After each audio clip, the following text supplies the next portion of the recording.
Morning students, the rise science classes में आपका फिर से स्वागत है। आज का जो हमारा टॉपिक है वो टॉपिक रहेगा थोड़ा सा अलग है। उस टॉपिक में क्या हम डिस्कशन करने वाले हैं कि आपने देखा होगा कि जो 9th, 10th और 8th की जो क्लासेज है उन क्लासेस के अंदर कुछ इम्पोर्टेंट जो है वो फॉर्मूला या केमिकल फॉर्मूला जिन्हें हम रासायनिक यौगिक कहते हैं वो पूछे जाते हैं और उन्हीं के बेस पर आपके कुछ चैप्टर भी हैं, जैसे रासायनिक अभिक्रियाएं एवं समीकरण, अम्ल क्षार और भी 2-4 चैप्टर और भी हैं, जैसे धातु है धातु। तो इन चैप्टर की स्टडी के लिए हमें उन फॉर्मूलों का पहले से पता होना बहुत ही ज्यादा जरूरी है, क्योंकि कुछ बच्चे देखो 9th क्लास में फॉर्मूले जो है बनाना स्टार्ट करते हैं अपने, पर वहां पर सीखते हैं तो थोड़ी दिक्कत आती है, अभी बच्चों को थोड़ा समझ में नहीं आ पाता। तो इससे बेस्ट क्या होता है कि कुछ फॉर्मूले जो है हम पहले से प्रिपेयर करके रखें। ज्यादा डिफिकल्ट नहीं है, क्योंकि लगभग 1 से 20 तत्व जो आवर्त सारणी के वो हम सभी को रिमेम्बर रहते हैं, याद रहते हैं। तो उन्हीं के बेस पर आगे जो फॉर्मूले हैं उनको हम तैयार करते हैं। तो कुछ फॉर्मूले जो है वो आज हम करेंगे, यानी आज का हमारा जो टॉपिक रहेगा वो रहेगा कुछ महत्वपूर्ण रासायनिक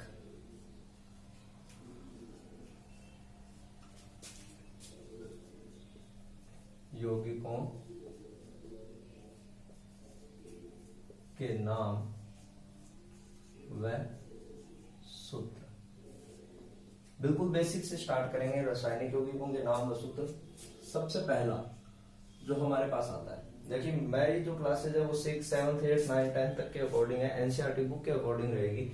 तो उसके लिए जरूरी है भी हम बेसिक से स्टार्ट करें। तो बेसिक में सबसे पहला जो मोस्ट इंपोर्टेंट है, सबको पता होता है H2O। H2O किसका फॉर्मूला होता है? जल का। दूसरा देखिए, एक महत्वपूर्ण गैस है CO2। कौन सी होती है? Carbon dioxide. देखिए कोई अचंभित होने वाली बात नहीं है, अभी ये सिंपल से फॉर्मूले में क्यों लिखवा रहा हूं, क्योंकि कुछ बच्चे ऐसे होते हैं जिन्हें अभी तक ये भी नहीं पता भी ये फॉर्मूले होते क्या है, कि जल का फॉर्मूला क्या होता है, कार्बन डाइऑक्साइड का फॉर्मूला क्या होता है। तो इन्हीं पे आज हमारा डिस्कशन रहेगा।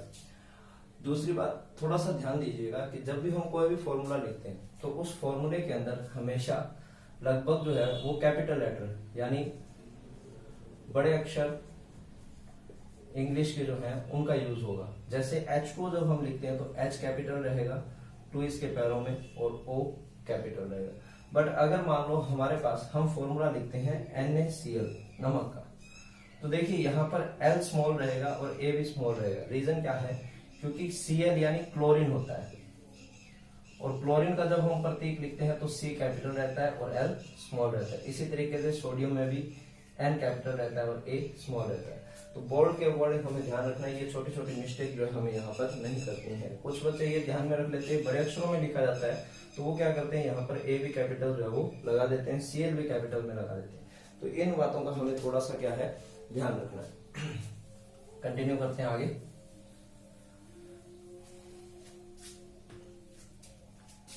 तीसरा जो है वो है NaCl।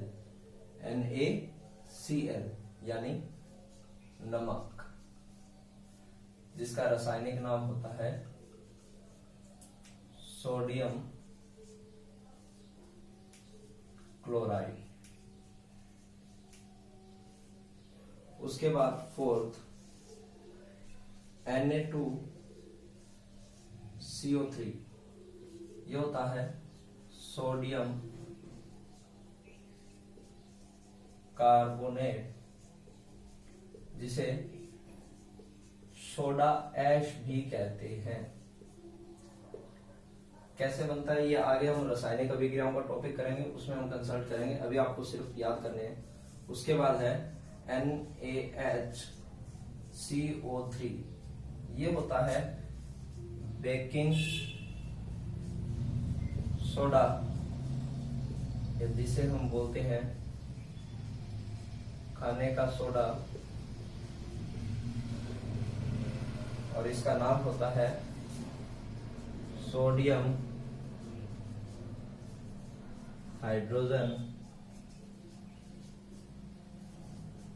कार्बोनेट, ये इसका जो है रासायनिक नाम रहेगा। ये जो नाम है जो हम नॉर्मल देखते हैं, जो हम नॉर्मल भाषा में यूज करते हैं, ये इनके रहते हैं साधारण नाम, और बाकी जो इनके अंदर प्रतीक यूज हो रहे हैं उनके अकॉर्डिंग जो हम लिखते हैं वो रहेंगे इनके रासायनिक नाम। 6 जो है वो रहेगा Na2CO3.10H2O। ये होता है कपड़े धोने का सोडा। इसे भी बोलते हैं सोडियम कार्बोनेट .10H2O, यानी 10 जल के अणु, 10 जल के अणु, या डेका हाइड्रेट, हाइड्रोजन ऑक्साइड। 7, अब इसमें जो 7 आता है वो है CaOCl2, यानी कैल्शियम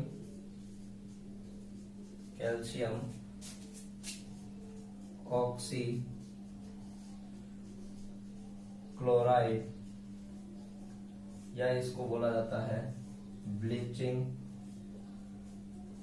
पाउडर, या इसे बोलते हैं विरंजक चूर्ण। ये मोस्ट इंपॉर्टेंट है हमारे लिए, क्योंकि इससे क्या है 10th क्लास में हाफ ईयरली या ईयरली जो एग्जाम होते हैं, एनुअल एग्जाम जो होते हैं, उनमें क्वेश्चन पूछ लिया जाता है। ब्लीचिंग पाउडर का साधारण नाम क्या है? विरंजक चूर्ण। विरंजक चूर्ण को अन्य किस नाम से जाना जाता है? ब्लीचिंग पाउडर के नाम से। फॉर्मूला क्या होता है? रासायनिक नाम क्या होता है? तो ये सब बातें जो है हमें यहाँ पर पता होनी चाहिए।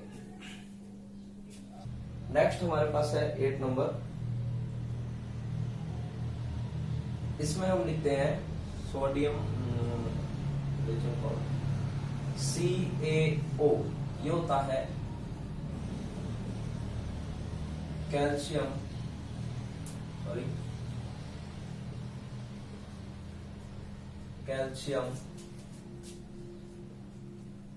ऑक्साइड। इसको चूना भी कहते हैं, या बिना भुजा हुआ चूना। कैसा होता है ये? बिना भुजा चूना। 9 नंबर है CaOHe12, ये होता है कैल्शियम हाइड्रोक्साइड। देखिए, जब इस CaO की अभिक्रिया जल के अणु के साथ करवा दी जाती है तो बनता है कैल्शियम हाइड्रोक्साइड, यानी अब ये होता है भुजा हुआ चूना। इंपॉर्टेंट है दोनों के दोनों 10th क्लास के बिहाफ से बहुत ज्यादा इंपॉर्टेंट है, क्योंकि इनकी अभिक्रिया जो है वो सामान्य पूछ ली जाती है। अब देखिए, जब इसकी अभिक्रिया अपने करवा दी जाती है, यानी मान लीजिए आपने चूना लिया और चूने को पानी में मिलाया तो आपके पास ये प्राप्त हुआ। अब चूने को जब दीवार पे लगा दिया जाता है तो उसके बाद सफेद रंग की एक परत हमें प्राप्त होती है, वो होता है CaCO3, यानी कैल्शियम कार्बोनेट। इसे चूना पत्थर भी बोलते हैं, चूना पत्थर भी कहते हैं। उसके बाद 11 नंबर पे हमारे पास आता है, ये हो गया चूना पत्थर। उसके बाद एक मोस्ट इंपॉर्टेंट है हमारे लिए CuSO4, ये होता है कॉपर सल्फेट। उसके बाद नेक्स्ट आता है ZnSO4, ये होता है जिंक सल्फेट। अगर इसमें 5 जल के अणु और मिला दिए जाए, यानी CuSO4.5H2 लिख दिया जाए, तो ये बन जाता है नीला धोता। इन दोनों की जो रिएक्शन है वो आगे हम पढ़ते हैं विस्थापन अभिक्रिया में। बहुत ज्यादा इंपॉर्टेंट है दोनों के दोनों, कि कॉपर सल्फेट की जब जिंक के साथ अभिक्रिया करवाई जाती है तो क्या बनता है? जिंक सल्फेट जो है वो बनता है, क्योंकि ये जिंक जो है कॉपर को वहां से क्या कर देता है, विस्थापित कर देता है। 13 number CaSO4 dot half H2O, ये होता है POP यानी प्लास्टर ऑफ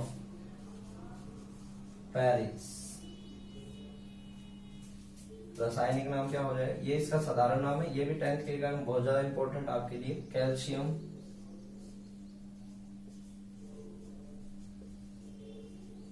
सल्फेट के अर्धहाइड्रेट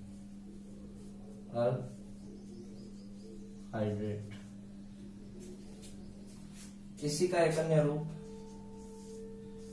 CaSO4 डॉट 2H2O, ये होता है, ये भी हो जाएगा हमारे लिए कैल्शियम सल्फेट, इसका सामान्य नाम हो जाता है जिप्सम। जिप्सम को जब 373 डिग्री केल्विन टेम्परेचर पर गर्म किया जाता है तो ये डेड जल के अणुओं का त्याग कर देता है और क्या बनाता है, पीओपी का जो है यहाँ पर निर्माण हमारे सामने जो है वो होता है। ये हमारे पास हो गए अभी तक 14 फॉर्मूले, और ये मोस्ट इंपोर्टेंट फॉर्मूले हैं जो हमें पता होने चाहिए। नेक्स्ट जो फॉर्मूला है वो हमारे पास रहेगा MgOH की होल 12, ये होता है मिल्क ऑफ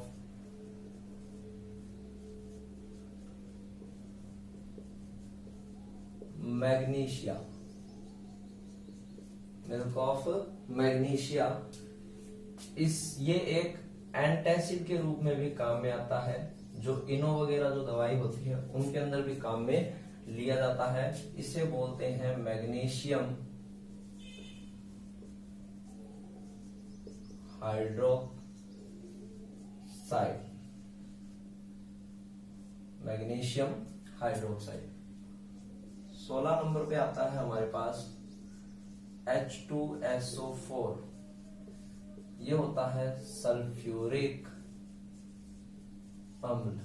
कुछ अम्ल हैं जो इंपॉर्टेंट है वो हम यहाँ पे लिखते चलेंगे साथ साथ में। उसके बाद आता है HNO3, ये होता है नाइट्रिक अम्ल। सल्फ्यूरिक अम्ल को बोला जाता है अम्लों का राजा। किसी भी देश की औद्योगिक प्रगति की जो माप है, औद्योगिक प्रगति की माप किस अम्ल की खपत से मापी जाती है, किस अम्ल की खपत से मापी जाए तो हमारा आंसर क्या होगा, सल्फ्यूरिक अम्ल। क्योंकि गाड़ियों वगैरह में जो बैटरी डायनेमो में जो काम में ली जाती है वो होता है सल्फ्यूरिक अम्ल। तो जितनी ज्यादा उसकी खपत होगी वो देश जो है उतनी ही औद्योगिक प्रगति करेगा। तो ये भी आपको पता होना चाहिए। अम्लों का राजा भी कौन सा हो जाएगा, H2SO4, HNO3, और नेक्स्ट आता है HCl, ये होता है हाइड्रोक्लोरिक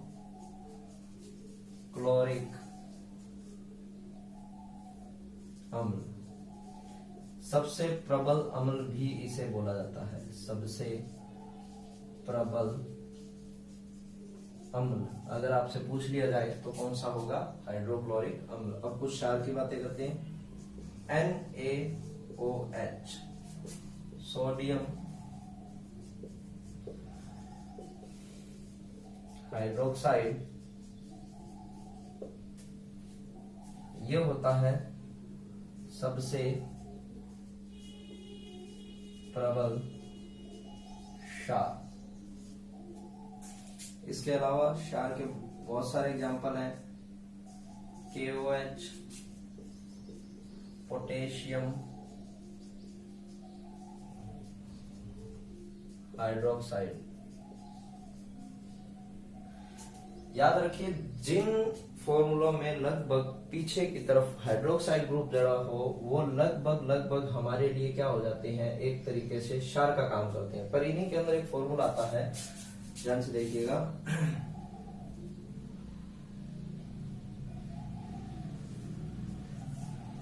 C2H5OH एसिटिक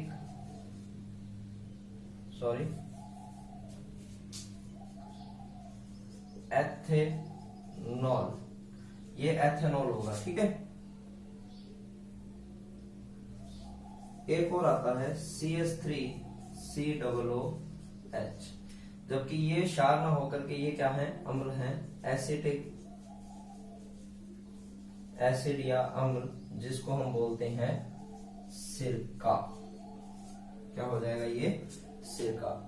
तो ये कुछ अम्लों और क्षारों के भी नाम है जो हमें यहाँ पर पता होने चाहिए। नेक्स्ट हमारे पास है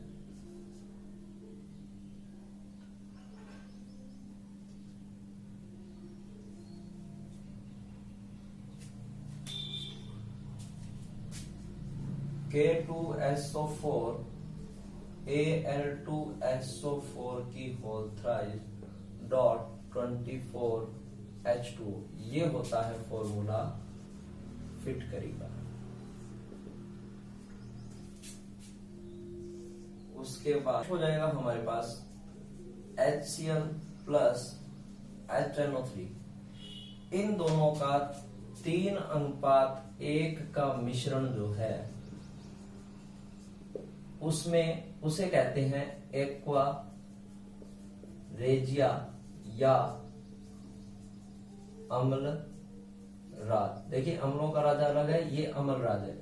इन दोनों का जब मिश्रण बनाते हैं तो एक ऐसा मिश्रण बनता है जिसमें धातुओं को गलाने की भी क्षमता होती है। किसको गलाने की क्षमता होगी, धातुओं को गलाने की भी क्षमता, क्योंकि धातु जो होते हैं वो उत्कृष्ट प्रकृति के होते हैं, उन पर सामान्यतः अम्लों का एक मिश्रण लिया जाए जिसमें 3:1 का मिश्रण हो, तो उसमें धातुओं को गलाने की बहुत ही जबरदस्त क्षमता जो हमें देखने को मिलती है। लास्ट जो हमारा रहेगा आज का, वो रहेगा C6H12O6। ये रहा ग्लूकोज का फॉर्मूला। सामान्य 10 तक अगर आप ग्लूकोज पढ़ते हो तो आपको ये इतना सा पता होना चाहिए। ग्लूकोज का फॉर्मूला क्या होता है, C6H12O6। सर्करा वहां पर जहां कहीं भी काम में ली जाए, आप इसी फॉर्मूले का जो है उपयोग करेंगे। आशा करता हूं कि आज की क्लास में आपको बहुत ही इंपॉर्टेंट कुछ फॉर्मूले देखने को मिले होंगे। आप इन्हें याद कीजिए, घर पे नोटबुक में नोट कीजिए और बढ़िया तरीके से जो अपनी स्टडी जो है वो लॉकडाउन के दौरान जो है वो स्टार्ट रखिए। लॉकडाउन जो है वो हमारी सेफ्टी के लिए, इसलिए stay home, stay safe. Good bye.